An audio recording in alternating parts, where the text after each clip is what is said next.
अपनी 3 बेटियों के साथ रहता था। उसकी बड़ी बेटी का नाम टुनटुनी चिड़िया था और मंझली बेटी का नाम टूनी चिड़िया था और सबसे छोटी बेटी का नाम भूरी चिड़िया था। तीनों बेटियां बहुत ही संस्कारी थीं। बचपन में ही उनके सर से उनकी माँ का साया उठ गया था। फिर टुन्नू चिड़ा ने ही अपनी बेटियों को पाल पोस कर किसी तरह बड़ा किया। अचानक एक दिन टुन्नू चिड़ा की तबीयत बिगड़ जाती है। वो अपनी तीनों बेटियों को अपने पास बुलाता है और उनसे कहता है, लगता है मेरा समय आ गया है, अब मैं नहीं बचूंगा।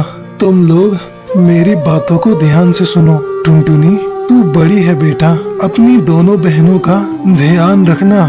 बाबा, तुम ऐसी बातें क्यों कर रहे हो? तुम्हें कुछ नहीं होगा। मैं अभी वैद्य जी को बुलाकर ला रही हूँ। बेटा, वैद्य जी को बुलाने से कोई फायदा नहीं। तू बस मेरी बात सुन। तेरी छोटी बहन भूरी को पढ़ने का बहुत शौक है, तू उसे बहुत पढ़ाना। इतना कहते कहते टुन्नू चिड़ा की मौत हो जाती है। बाबा, ये क्या हो गया बाबा? अब हम लोग तुम्हारे बगैर कैसे रहेंगे? तीनों बेटियां अपनी बाबा की बॉडी के पास फूट फूट कर रो रही थी। किसी तरह टुनटुनी चिड़िया अपने आप को संभालती है, फिर अपनी दोनों बहनों को समझाने लगती है। देखो टूनी और भूरी चिड़िया, तुम दोनों के इस तरह रोने से अब बाबा वापस नहीं आएंगे। अब हम लोगों को ही अपने आप को संभालना होगा। तुम लोग चिंता मत करो, तुम्हारी बड़ी बहन अभी जिंदा है। मैं तुम लोगों की देखभाल करूंगी। इस तरह कुछ दिन गुजर जाते हैं। एक दिन टुनटुनी चिड़िया काम की तलाश में जाने लगती है। तब टूनी चिड़िया उससे कहती है, दीदी, मैं भी तुम्हारे साथ चलती हूँ। हम दोनों मिलकर कुछ काम करेंगे तो ज्यादा पैसे आएंगे। टुनटुनी चिड़िया के लाख मना करने पर भी टूनी चिड़िया नहीं मानती। फिर दोनों बहनें काम की तलाश में जाने लगती है।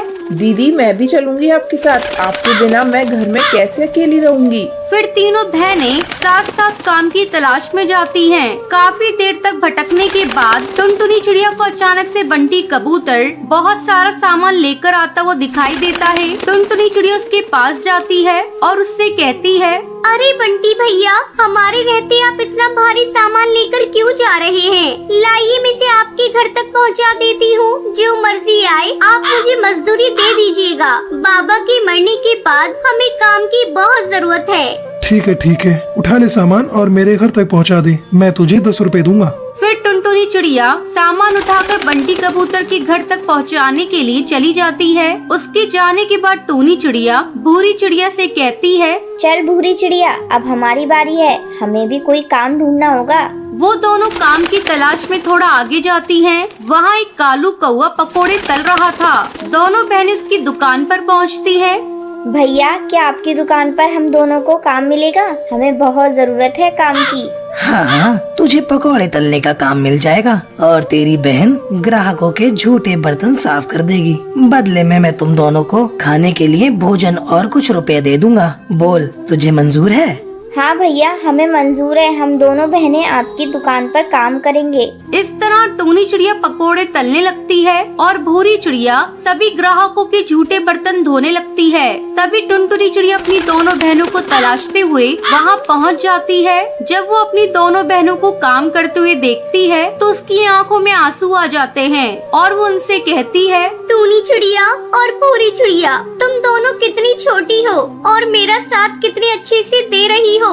अब जैसे ही हमारे पास पैसे इकट्ठे हो जाएंगे तो मैं तुम दोनों का दाखिला एक अच्छे स्कूल में करवा दूंगी। इस तरह तीनों बहनें काम करके अपना पेट पालने लगती हैं। जब उनके पास कुछ पैसे जमा हो जाते हैं तो टुनटुनी चिड़िया अपनी छोटी बहनों का नाम एक स्कूल में लिखवा देती है, क्योंकि उसे अपने बाबा का सपना पूरा करना था। अपनी छोटी बहन को स्कूल जाते देखकर टुनटुनी चिड़िया बहुत खुश होती है। इस तरह तीनों बहनें खुशी खुशी अपनी जिंदगी बिताने लगती हैं।